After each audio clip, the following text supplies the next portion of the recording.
Hola, buenas tardes a todas y a todos. Muchas gracias por estar acá en nombre de Penguin Random House.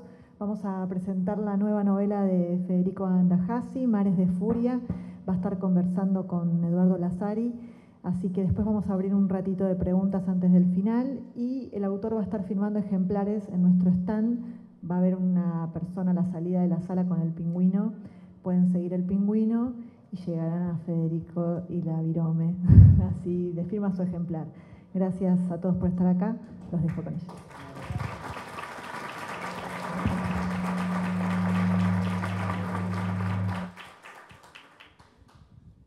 Buenas tardes.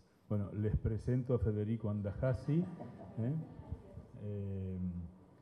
Yo quiero en primer lugar agradecer tanto a Grijalbo, a Penguin, por esta invitación a charlar con un amigo con el cual hace mucho tiempo, no es la nuestra una amistad intensa en el sentido del tiempo y de la, digamos... La frecuentación, como diría. La frecuentación, sin embargo, hace ya bastante tiempo que cada vez que nos encontramos la pasamos muy bien, así que espero que el placer que a mí me genera estar aquí, poder compartirlo, así que muchas gracias, Federico, sobre todo.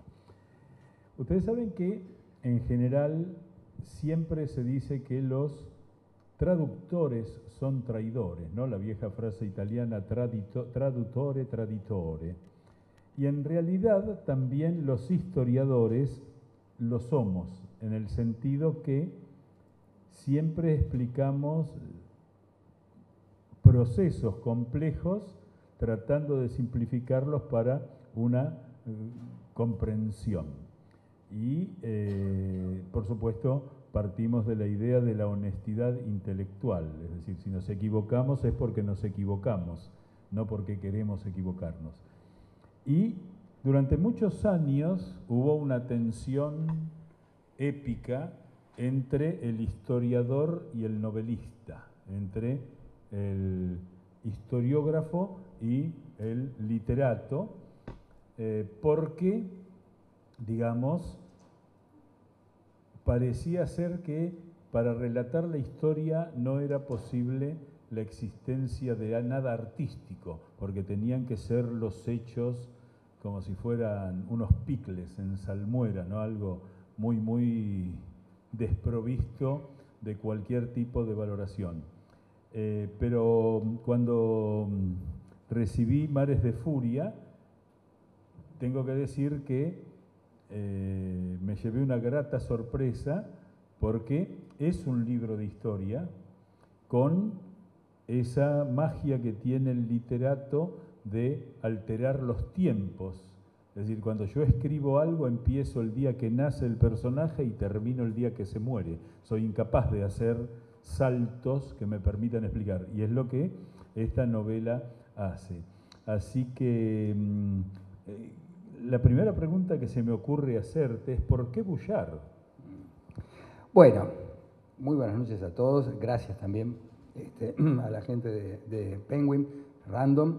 Y gracias, por supuesto, Eduardo, que es un doble desafío para mí, porque es cierto, esa tensión entre los historiadores y los escritores existe, va a seguir existiendo. Ahora vamos a profundizar en este punto. Antes de eso, yo quiero hacer un comentario que tiene que ver con la feria, con el inicio de la feria, con la literatura, con la propia literatura y con la figura de los escritores. Yo en general evito venir a las inauguraciones de la Feria del Libro porque, bueno, ustedes sabrán, se arma una suerte de compulsa entre quien da el discurso y quienes se supone que deberían estar escuchando, se arman es como ya se armó una tradición, ¿no? En la Feria del Libro de este país, que es una discusión entre quien da el discurso y quienes están ahí supuestamente para escucharlo. De modo que yo trato de evitar esa confrontación. Pero este año sucedió algo que me gustaría mencionar. Hubo unos escritores a quien admiro, respeto mucho, que vinieron con fotos de Osvaldo Bayer.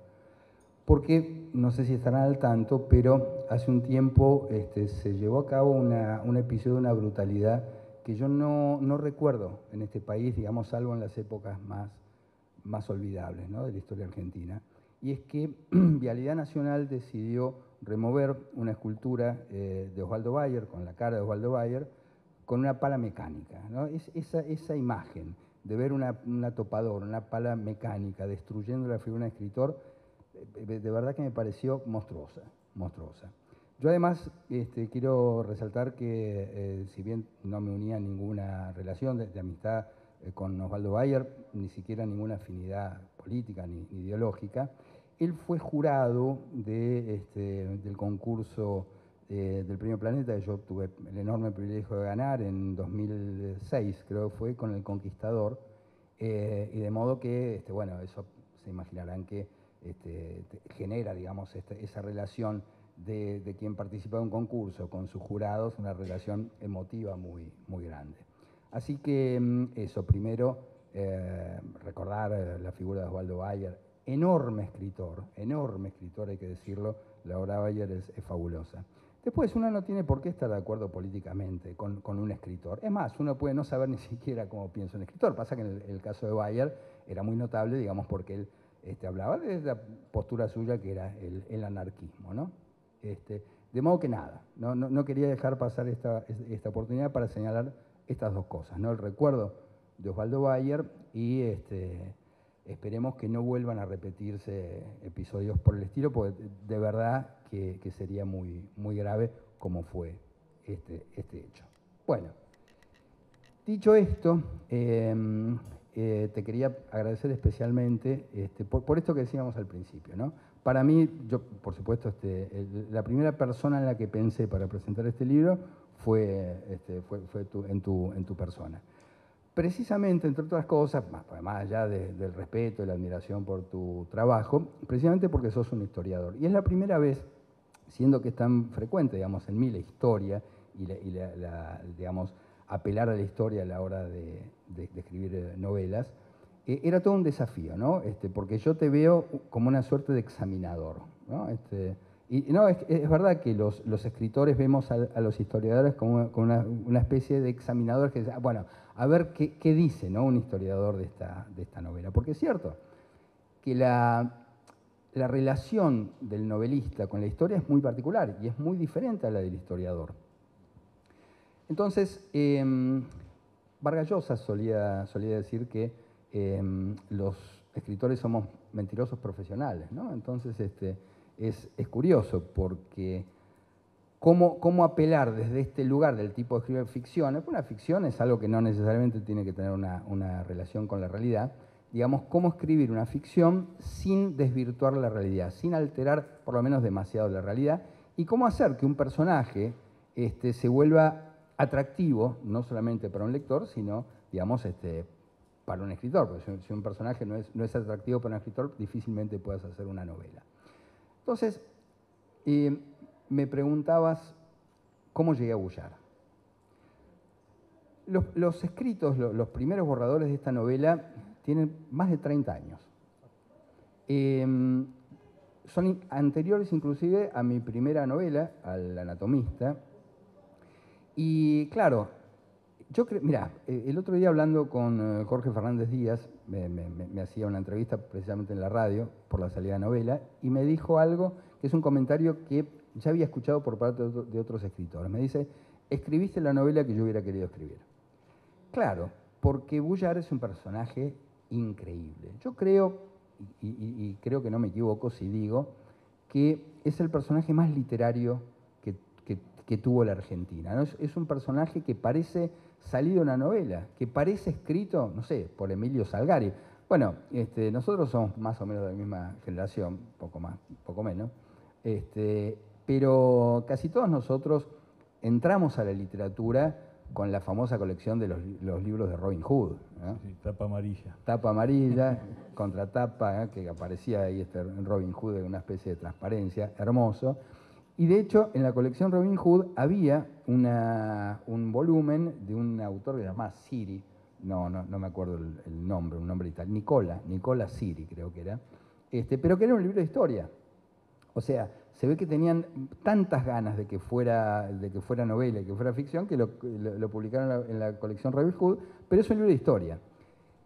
Y yo creo, y esto comentábamos con Eduardo antes, que por una parte yo creo, vos me lo dirás como historiador, que la historia con mayúscula nunca le dio la relevancia que tuvo para mí este personaje, Boullard, no sé si lo dije, ¿no? Pero el protagonista de esta novela es Hippolyte Boullard. Eso por una parte, pero tampoco la literatura, porque de verdad que es increíble que no, digamos, que se le haya prestado tan poca atención a Boullard desde la literatura.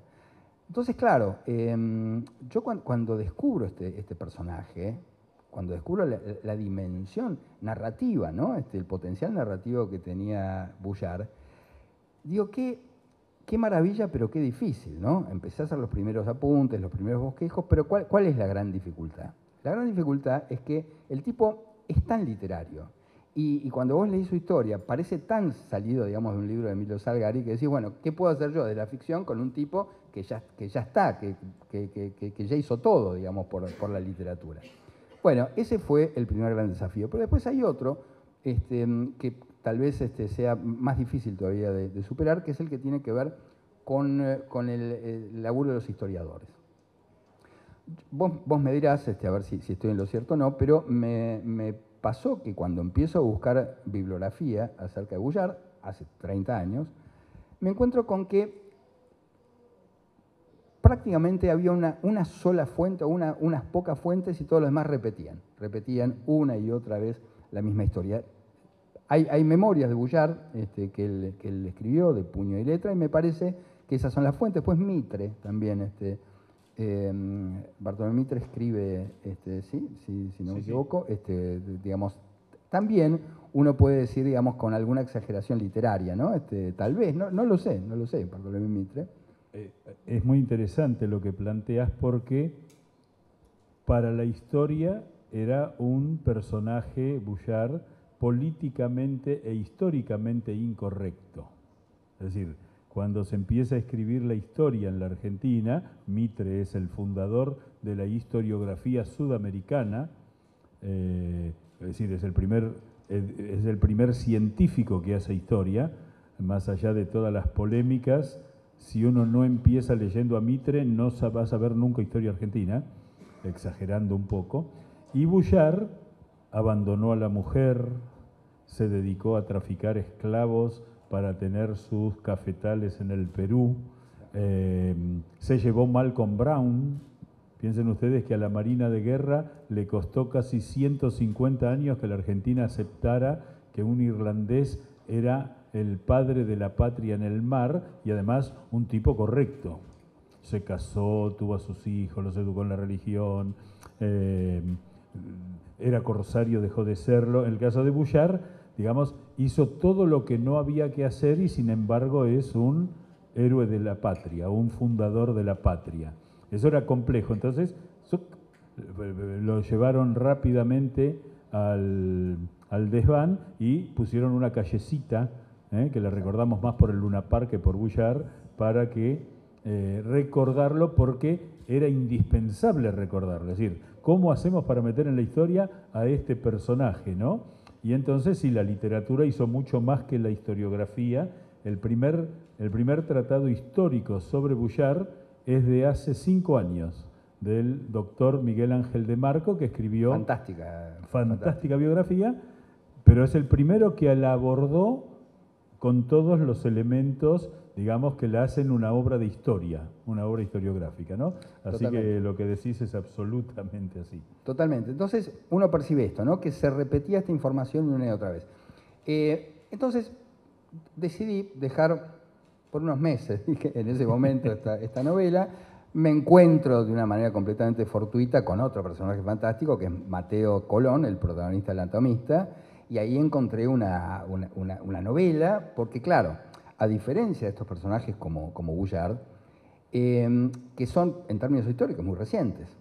En cambio, Mateo Colón era un personaje, digamos, renacentista, y para decirlo de alguna manera, no quedaban testigos vivos, ¿no? Ni descendientes de esos testigos vivos, con lo cual, además no existía ninguna biografía de Mateo Colón, me costó incluso épocas pre-internet, yo tenía que ir a la biblioteca, encontré de Mateo Colón un artículo en la Enciclopedia Italiana, un artículo en la Enciclopedia Británica, pero no se sabía nada de este personaje, con lo cual, claro, para un escritor es perfecto, puede decir, si no tiene una biografía, se la invento yo.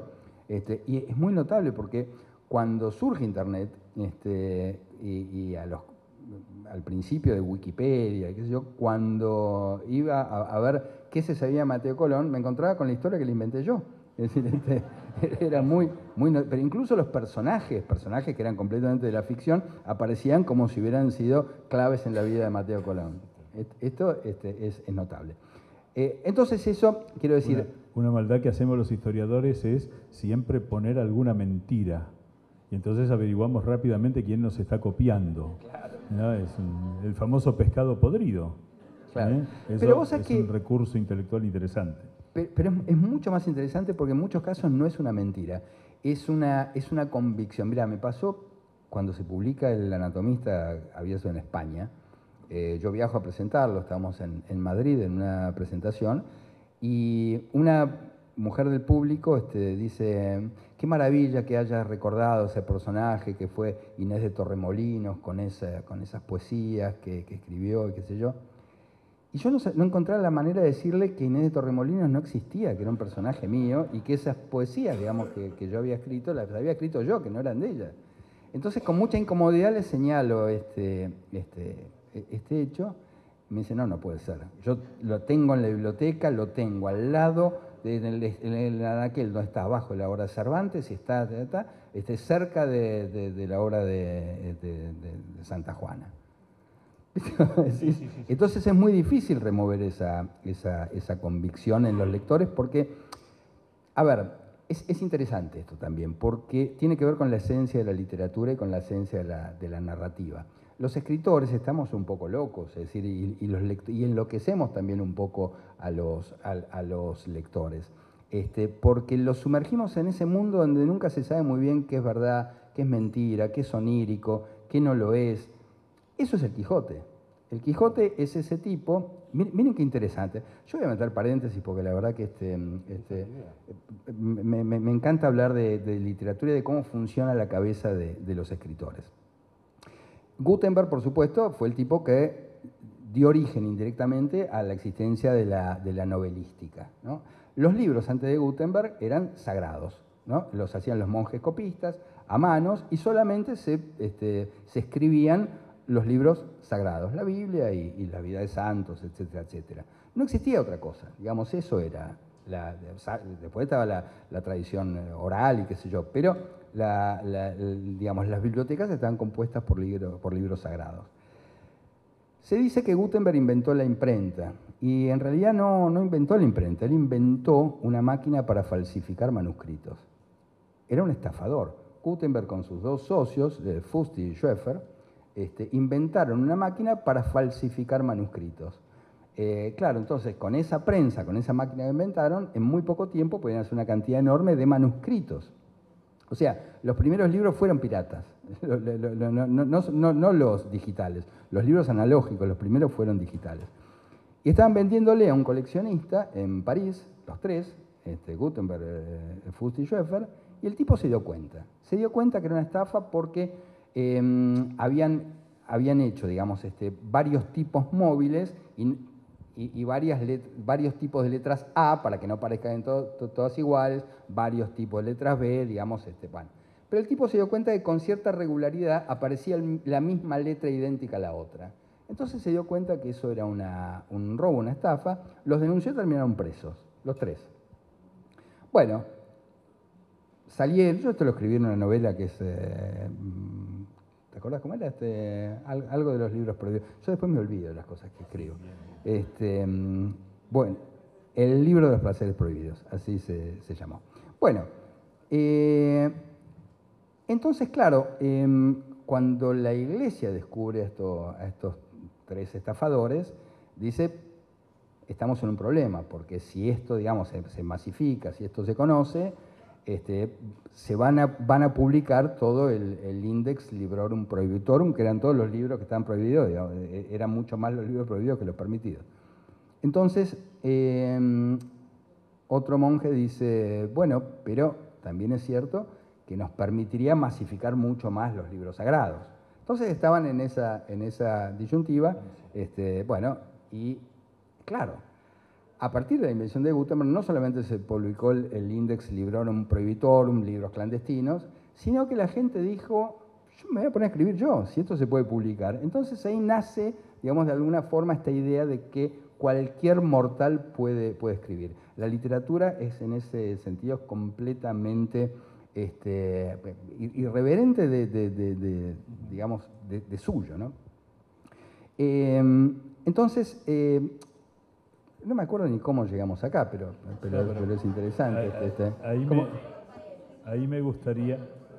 El Quijote, ahí va. Ah, vamos, claro. Y el Quijote, precisamente, es hijo directo de Gutenberg. La imprenta, si no me equivoco, es de 1455, el Quijote sale tiempo después. ¿Y qué cuenta? Digamos, la historia, en tono de burla, porque decían, si la gente lee, fíjense, las mismas cosas que se dice hoy de Instagram, ¿no? Los pibes que están todo el día en Instagram se van a volver pelotudos, se van a volver locos, se van a volver tontos, ¿viste? Qué sé yo. Bueno, lo mismo se decía de los libros, ¿no?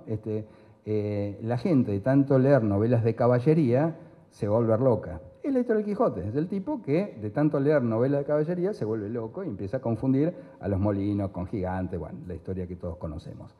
Y así llegamos a la literatura actual. Somos hijos de esa estafa. O sea, los escritores somos hijos de esa estafa. Por eso tenemos esa relación tan conflictiva los historiadores con los escritores de ficción. En realidad, ese conflicto tiene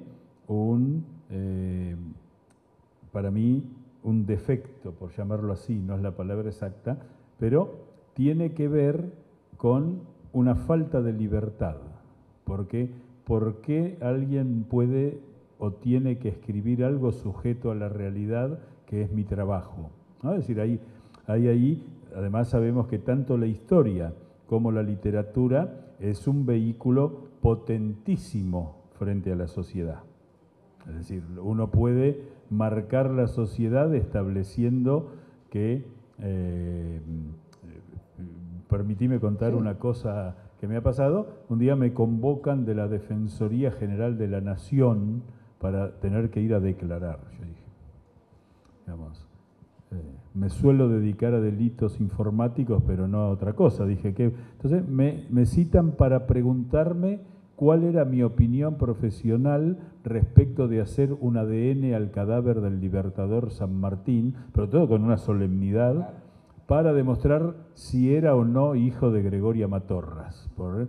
Salieron 2 libros, 2 estudios que hablaban de la posibilidad de que fuera un hijo ilegítimo de Diego de Alvear y que para salvar la carrera militar de Diego de Alvear habría que demostrar si era o no hijo. Entonces yo dije que si la ciencia nos cambia una verdad histórica, bienvenida sea. Y perdí la amistad de por lo menos 2000 sanmartinianos que me decían cómo podía yo pretender. Y yo dije, pero si la verdad histórica es diferente a la verdad histórica que nosotros creemos hoy, bienvenido sea. Y además no cambia un ápice si San Martín es hijo de una india, si es hijo de un negro o si es hijo de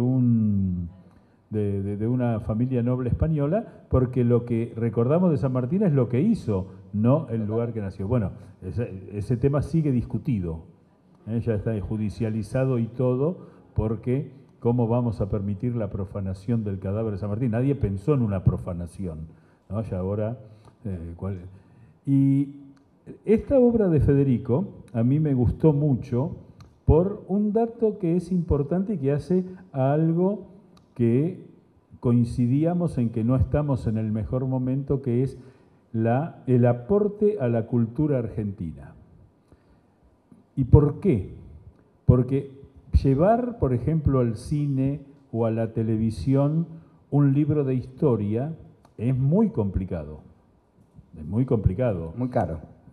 Es caro, además es caro, pero si encima de caro yo tengo que empezar por el nacimiento, después tengo que pensar en la niñez, es caro y además es un plomo. A ver, digámoslo así. Hemos superado por suerte las épocas en que cuando se hizo El Santo de la Espada, una obra maestra de Leopoldo Torre Nilsson, le llevaron en la avant-première al presidente de ese entonces, un presidente militar, y el presidente censuró 2 escenas. La escena en la cual en la casa Remedios de Escalada le dice a San Martín, ven Pepe, porque ¿cómo se le iba a decir Pepe al Libertador? Estamos todos de acuerdo que es una barbaridad, ¿sí? Y además, en el cruce de los Andes, para mostrar la debilidad física de San Martín, Leopoldo Torre Nilsson lo hace vomitar. El Libertador jamás vomitó, no hay ningún documento que avale eso. ¿No? Digo, de ese tiempo, es decir, no es fácil hacer un libro de historia basado en un texto de historia. Pero fíjense ustedes que estas historias, la de Boullard, yo coincido absolutamente que es un personaje de ficción que apareció en la historia, ¿no? Sin embargo, ¿cuántas películas hay sobre Boullard? ¿Cuántas series? Y a Boullard le sigue El Perito Moreno, el propio San Martín, el propio Belgrano, que son historias fenomenales que solo se abordan cuando hay un mensaje político que dar. Entonces, cuando yo leí esta novela, descubrí que en realidad de esto sí se puede hacer, del libro de De Marco, gran amigo mío, o sea que no se va a enojar por lo que voy a decir. Mandar un gran abrazo, usé sí, mucho su bibliografía. Del libro de Marco, ¿sí? No se puede hacer una película. De esta novela sí, porque tiene eso que es importante, que es la anacronía, es decir, este libro no empieza con el nacimiento de Boullard como empezaría un libro que escribo yo, ¿sí? Y además, un libro en el que mi deseo era poder venir acá, cuando ya supe, lo leí como 7 veces el libro, venir acá y marcar los errores históricos. Mi deseo era ese. Yo dije, bueno, pero ahí delante de la gente lo voy a corregir. Y el libro tiene una gran fidelidad al personaje histórico. Con lo cual, digamos, esta reconciliación entre la literatura y la historia es posible siempre que haya una honestidad intelectual. Esto no es un libro de historia, ¿sí? Pero cuenta historia. Y eso para mí es un valor importante.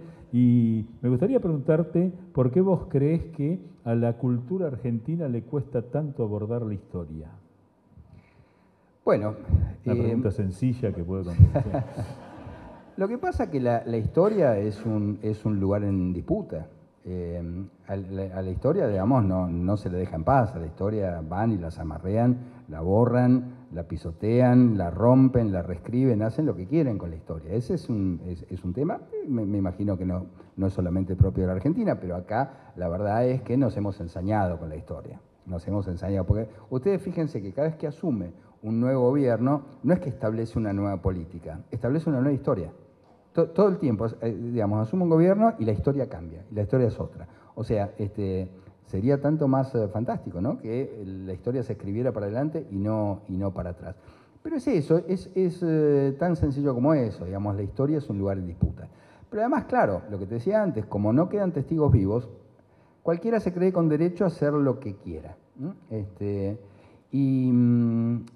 Y también creo yo, digamos, que es un cierto vicio que con el tiempo se fue como naturalizando, y es esto de que la verdad no existe, ¿no? Se instituyó esta frase de que la verdad no existe, la verdad es una construcción.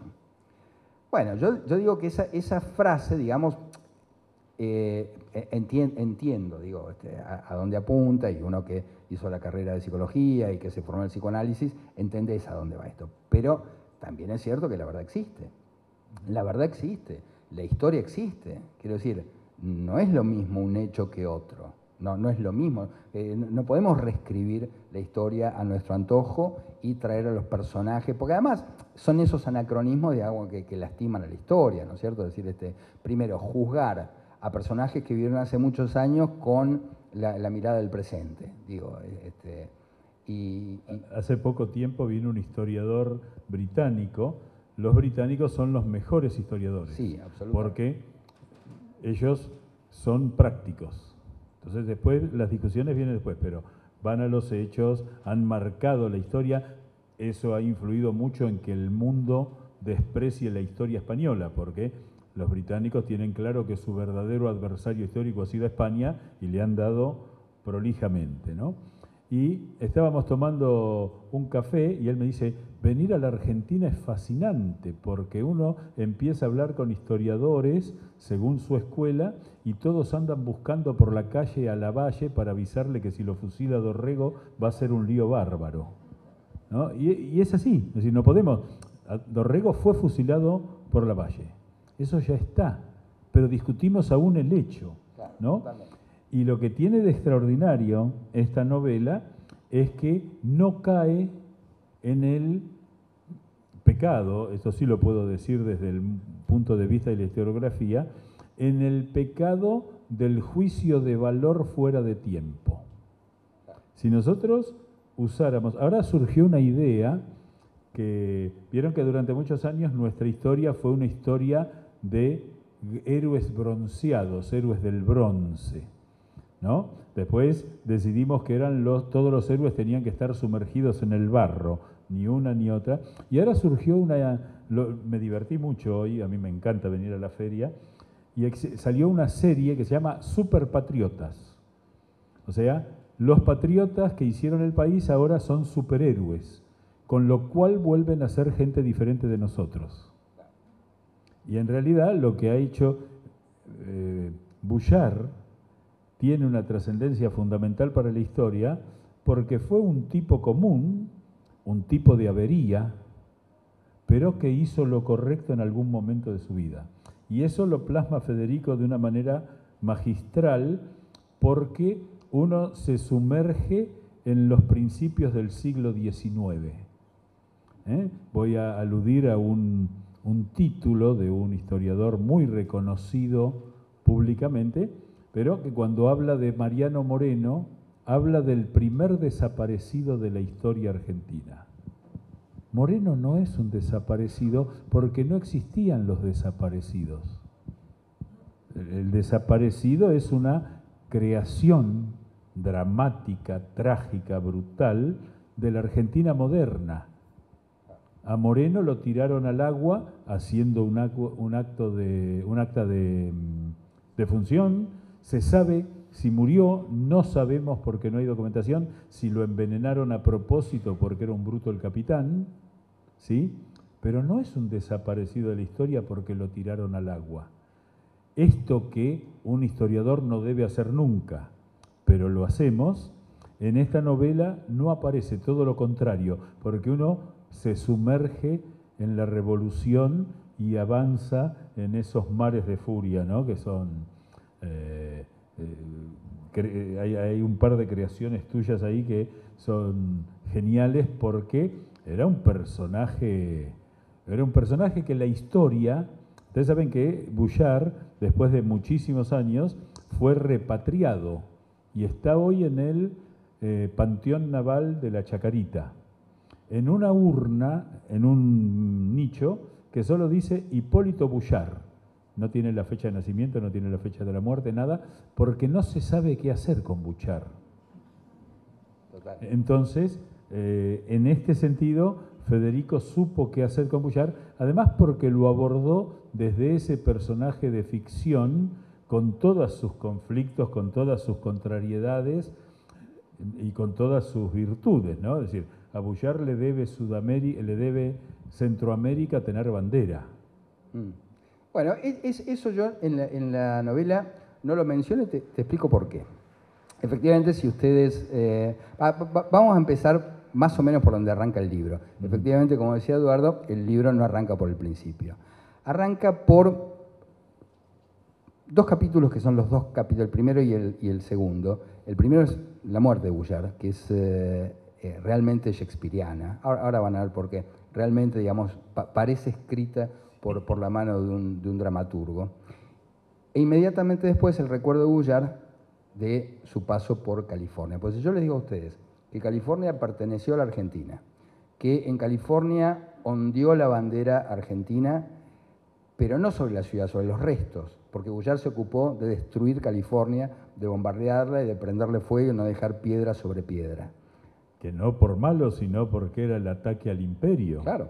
Era Claro, una de claro. las leyes de la guerra. Sí, sí, pero además con el propósito claro de hacerse de los tesoros, digamos, en ese momento estaban esperando que llegaran los barcos de España para llevar esos cargamentos a España, y fue precisamente por eso. Bueno, el tipo logra poner en fuga al propio gobernador, lo persigue por buena parte de California. No les voy a contar qué pasa con eso. Hay un grupo de californianos que, vista la crisis en la que está sumergidos los Estados Unidos, están planteando la posibilidad de independizarse e incorporarse de nuevo a la Argentina, ¿no? Sí, Eso sí. es una broma lo que acabo de decir, ¿eh? Bueno, será muy bienvenido, por cierto. Bueno, pero imaginarse nada más esa escena de un barco con la bandera argentina, que todavía ni siquiera era argentina. Esto me gustaría preguntar, ¿en qué momento la Argentina se empezó a llamar la Argentina? Pues yo siempre digo, lo escribo en el libro, es que la Argentina fue un barco corsario antes que un país. Porque en ese momento, digamos, Bullard sale a hacer esa misión con el mandato de las Provincias Unidas del Río de la Plata. Entonces, es muy curioso ver hoy, digamos, que California fue un estado de las provincias, una provincia de las Provincias Unidas del Río de la Plata. Pero hay otro hecho que esto se da siempre en todas las presentaciones y charlas, ¿no? La pregunta, ¿Bullard fue un corsario o fue un pirata, no? Inmediatamente, no, fue un pirata, no, porque... Bueno, la diferencia entre un pirata y un corsario es un papel, es una patente de corso, precisamente. En muchos casos, muchos corsarios eran piratas, digamos, que pasaron a trabajar para un Estado. Los piratas, digamos, como lo dice su raíz, eran privados, ¿no? Y los corsarios hacían el mismo laburo, pero para un Estado. Entonces, en una entrevista de radio, yo menciono el hecho, el tipo sale, se supone que tenía que salir del puerto de Buenos Aires, pero era tal el lío que armaban estos tipos. Piensen que había piratas de todos lados, había oficiales ingleses, franceses, portugueses, era como un arca de Noé, digamos, pero todo mal, la fragata. Y por supuesto hubo motines, sublevaciones, antes aún de que saliera el barco, y era tal el lío, ustedes piensen que en ese momento las familias tradicionales de la Argentina vivían ahí cerca, digamos, del puerto. Entonces los invitaron a que se fueran, los echaron concretamente del puerto de Buenos Aires y se fueron a Ensenada, y finalmente, después de muchos motines, rebeliones, zarpan del puerto de la Ensenada. Atraviesan todo el Atlántico y la primera parada es en Madagascar. Y en Madagascar se encuentra Bullard con 3 barcos negreros, un barco holandés, uno inglés y uno francés, que venían muy armados y pertrechados, imagínense. Y el tipo decide, ya habían cargado los esclavos, el tipo tenía además el mandato de liberar esclavos. Entonces ataca a los 3 barcos, los ataca y por supuesto los derrota, cosa que no era fácil, y decide liberar a los esclavos y devolverlos a Madagascar. Entonces alguien llama y me dice, bueno, eso te da la pauta de que no era un pirata, porque si hubiese sido un pirata los hubiera vendido esos mismos esclavos en el otro puerto. Pero esa respuesta se contesta con el comienzo del libro. Yo a veces temo adelantarles las historias, porque el lector lee las novelas como tal, como novelas. Por más que sea historia, viste, nunca te gusta que te cuenten el final. Pero por eso digo, pero lo voy a decir, lo voy a adelantar. ¿Lo adelanto o no? A ver, la pregunta es, ¿quieren saber cómo muere Bullard y quién lo mata a Bullard? No. Pero está... Bueno, se da... A ver, vamos. Lo voy a contestar, digamos, elípticamente. Esa liberación de esclavos, de alguna forma, es lo que hace que ese final sea completamente shakespeariano. Allí hay que decir que algo que aquí has planteado, lo que a Bullard lo hace un hombre de honor es que si mientras fue corsario, cumplió a rajatabla el contrato firmado. Total. Después no, pero no bajo contrato. Y hay una cosa que es muy, muy significativa, y respondiendo a tu pregunta, el himno La Argentina, nacional... eso. Pará, te contesto lo de las banderas. Sí. Es un dato notable que la mayor parte de los países de Centroamérica tengan una bandera muy parecida a la Argentina. Si ustedes se fijan, la Nicaragua, otras banderas son muy parecidas a la Argentina. Y se dice que es porque lleva los colores que en ese momento llevaba la fragata a la Argentina. Porque no solamente destruyó California, sino todos los puertos españoles. A medida que iba bajando, destruyó el Realejo, destruyó, en fin, una cantidad de puertos, y fue como muy épica, y por supuesto también en apoyo a los movimientos libertarios. Entonces se dice que tomaron Yo dije esto hace muchos años, me tocó estar en la Feria del Libro de República Dominicana, y mencioné esto medio al pasar, y no te lo perdonan, ¿viste? Es decir, porque sos el argentino, claro, el argentino lo tenés a Messi, lo tenés a Maradona, y encima querés que la bandera nuestra... Sí. Hay por suerte un documento. Claro. Centroamérica era una federación, que era la vieja Capitanía de Guatemala, que era un solo territorio, y digamos, quienes gobernaban esa federación, que después desaparece gracias a la acción de Bolívar, pero meternos con Bolívar ya sería muy complicado, y toman esa bandera como una bandera de la libertad. Y hablan de la Argentina en ese documento, que es de 1818, es un trámite formal. Tengamos en cuenta que el himno nacional argentino, escrito en 1812, al gran pueblo argentino salud. Es decir, ya Bartolomé de las Casas hablaba de las tierras argentinas, es decir, las tierras que iban a las sierras del Plata, al Potosí. Es decir, jurídicamente la primera vez que pasa a ser parte del nombre es en 1826, cuando se nombra a Bernardino Rivadavia presidente de las Provincias Unidas de la República Argentina. O sea, en 1816 todavía la Argentina era una fragata. Claro, pero era el nombre, claro, digamos, común, y de hecho el himno nacional, que es anterior a la independencia, ya habla del gran pueblo argentino salud. Así que era, digamos, la aparición del nombre Argentina es una aceptación de la dirigencia de las élites de lo que ya el pueblo, es decir, el argentino era un uso habitual.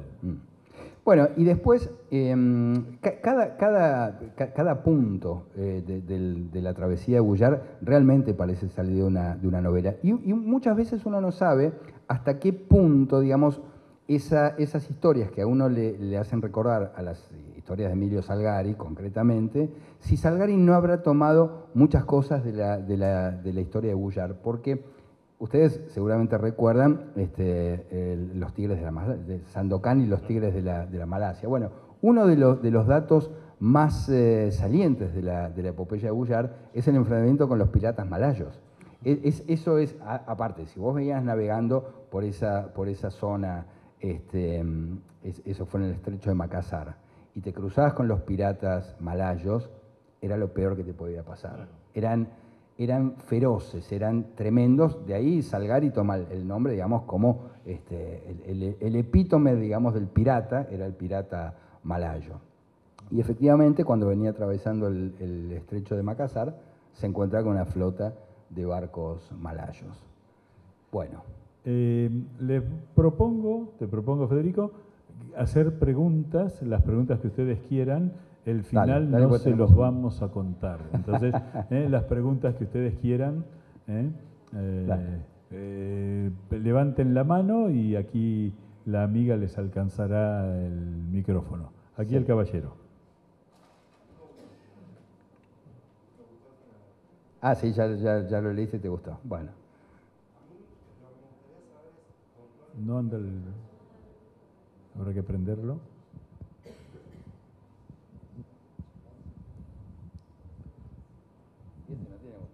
No le veo el botoncito. Bueno, decilo y yo la reproduzco.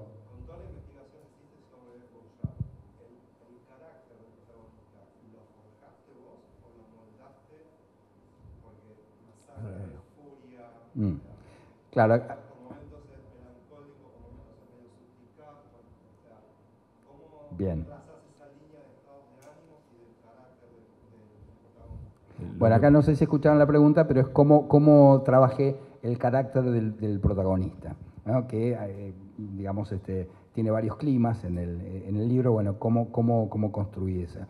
Efectivamente, cuando uno se encuentra con documentos, digamos, es muy difícil imaginar cómo es el carácter de un personaje. Yo creo que esa es la principal función de un escritor, levantar, ¿no?, del sepulcro a personajes que ya no están y devolverlos a la vida de la forma que uno imagina que fueron. A Boullard, en general, en las crónicas, se lo describe como un tipo colérico, como un tipo muy enojado, como un tipo que todo el tiempo estaba de mal humor. Pero cuando empiezo a leer la historia de Boullard, no me cuadraba, digamos, que realmente fuera así, porque me parecía un tipo demasiado inteligente para ser colérico. Viste que la inteligencia y la ira no se llevan bien. Furia, digamos, este es el modo en que lo llamaban sus subalternos a Furia, que esto hay que decirlo, es una licencia literaria. No era una furia que tuviera que ver con la ira, lo explico en el libro, era una furia calculada, era una furia reposada.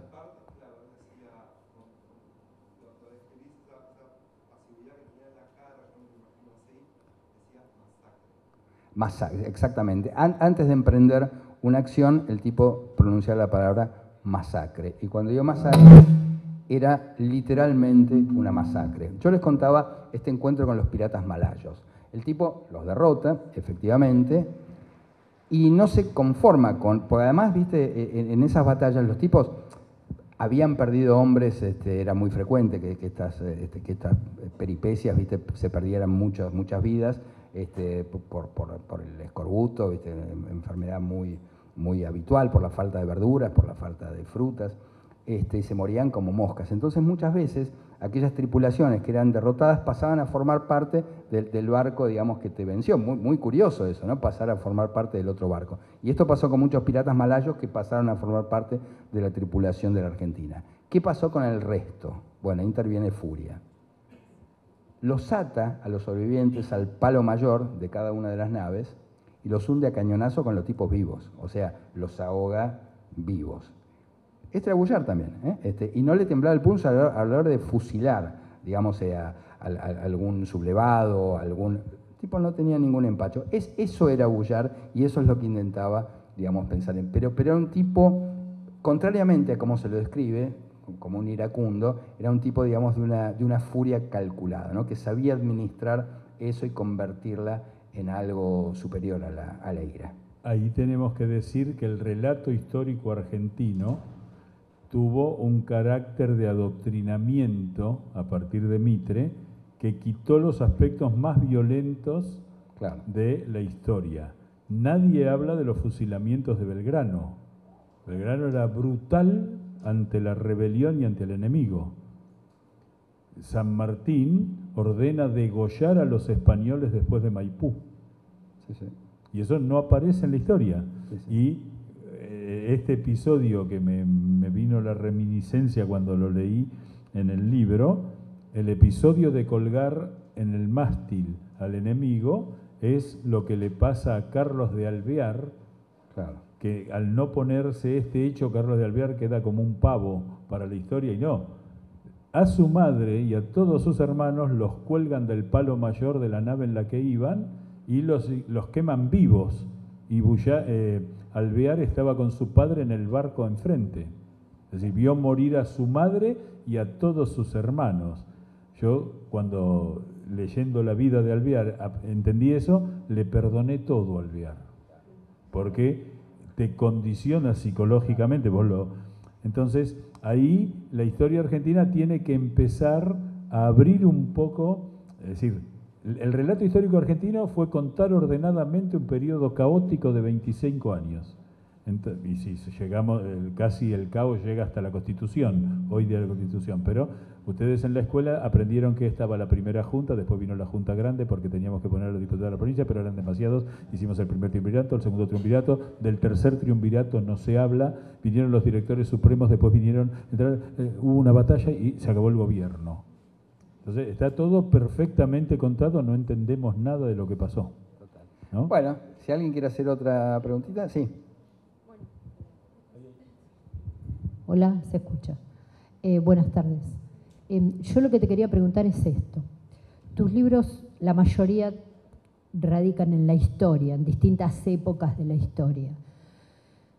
Y a mí me causa una curiosidad muy grande saber cuando vos estás escribiendo, después de haber investigado todo eso, que en cualquier momento ya te van a dar el título de historiador, digo, ¿qué parte de tu profesión de psicoanalista está ejercida para elaborar el perfil de esos personajes que no sabemos, y vos tampoco, cómo fueron? Bueno, es buena la pregunta porque es muy recurrente en mí esta misma pregunta que yo suelo hacerme. Efectivamente, yo me formé como psicoanalista. Con el tiempo me fui curando, quiero decir, ya no lo soy tanto. Pero es cierto que muchas veces tenés el tic el impulso de inmediatamente trazar a ver, yo lo voy a decir rápidamente, detesto la novela psicologista, detesto esos personajes que parecen salidos de una historia clínica, ¿no? Porque eso atenta contra la literatura. Entonces me pasa que cada vez que empiezo a describir un personaje y descubro que tiene algunos rasgos, digamos, de historia clínica, inmediatamente lo reescribo. Trato de despojarme de ese psicoanalista que, además, hay muchos escritores psicoanalistas en este país, y creo que todos nosotros tuvimos que desarrollar esta habilidad de sacarnos de encima al psicoanalista. Hasta donde podemos, obviamente, porque después sucede otra cosa. Muchas veces creemos que nosotros somos los autores de eso que escribimos y realmente es muy misterioso lo que pasa. Mirá, yo te decía que los primeros apuntes de este libro datan de hace 30 años. Y hay algo que se va escribiendo inconscientemente. Hay algo en el tiempo que se va escribiendo y vos ni te enterás. Porque cuando yo me reencuentro un poco azarosamente con estos apuntes, que ni sabía que estaban todavía ahí, digo, acá había una novela, efectivamente, y cuando me pongo a escribirla, salió con una fluidez, como si en esos 30 años, en algún lugar, esa historia, esa novela ya la hubiera escrito en algún lugar, llamarlo inconsciente. Entonces, es bastante misterioso, digamos, cómo es el proceso de escritura, de dónde surge y cómo va madurando. Así que esta es una novela que tiene 30 años de añejamiento, ¿no? Es decir, y creo que esas cosas se notan. Pero además, otra cuestión. Yo creo que las mejores épocas de los escritores, por ejemplo, que a mí me gustan, son las primeras. Viste que siempre, entiendo por qué también, entiendo que las primeras épocas de los escritores son las mejores porque por ahí eran inéditos, ni soñaban con que iban a publicar, entonces eran impunes, escribían con absoluta impunidad. Después, cuando publican y tienen lectores, y tienen editores, y tienen críticos, empezás, quieras o no, a especular. Yo me encuentro con estos apuntes y me encuentro con aquel escritor. Entonces, quien escribe esta novela es aquel autor que era yo en la época del anatomista, digamos que, lo voy a decir en latín, todo me chupaba un huevo. ¿Entendés? Porque no había ninguna mirada, digamos, que uno pudiera considerar. Entonces, este es aquel escritor, es aquel escritor impune. Sí, ¿querés redondear algo? Ahí se va. Sí. Espere. Sí. Joven, sobre todo, digamos, joven. Espere. Sí. Joven. No, pero vos sabés que no es un dato menor, no es un dato menor porque yo después de haber escrito esta novela rejuvenecí 30 años, ¿viste? Porque, claro, la verdad me ha hecho bien. El tiempo vuela. Sí. Aquí la última pregunta, por porque favor. tenemos que dejar la sala. Adelante, sí. No. Sí. Vos. La señorita. No, vos. Sí. Ah, perdón. Bueno, después si hacemos tiempo, sí. Es un poco conectado con esto que estaban comentando.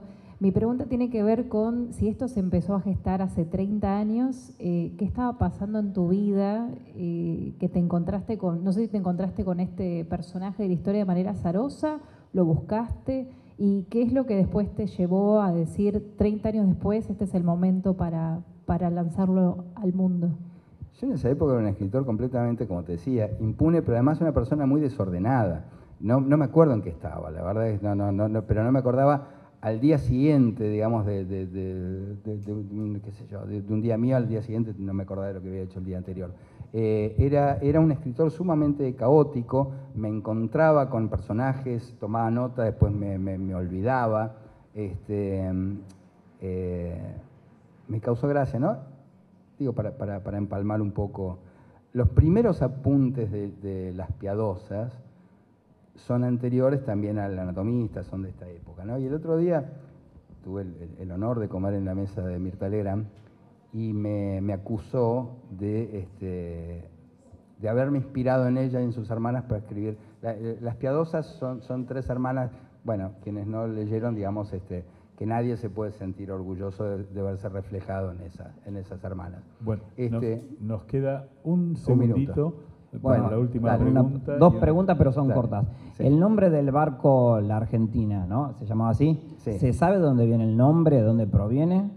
Pregunta. Mira, el barco ese, en realidad, lo capturó Bullard junto con Brown en la campaña del Pacífico. O sea, era un barco de la flota española y lo capturan. Se llamaba el barco, lo menciona en el libro. Tenía otro nombre antes. Tenía otro nombre, sí, y de hecho se lo roban. Es un barco, es una presa, es un barco capturado y bueno, se lo legan a Bullard.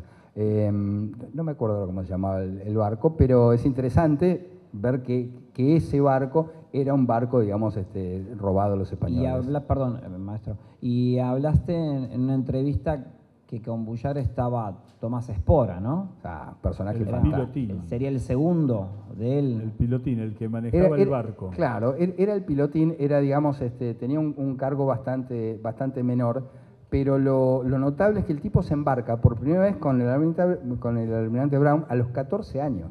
A los 14 años el tipo ya era un corsario consumado, acá en esta época tenía 16, 17 años, y es increíble, ¿no? Vos comparás hoy un pibe de 16, 17 años y no podés concebir, digamos, que tome por abordaje un barco, que capture a los malayos. Es un personaje increíble que llegó a ser el primer comandante de la Armada.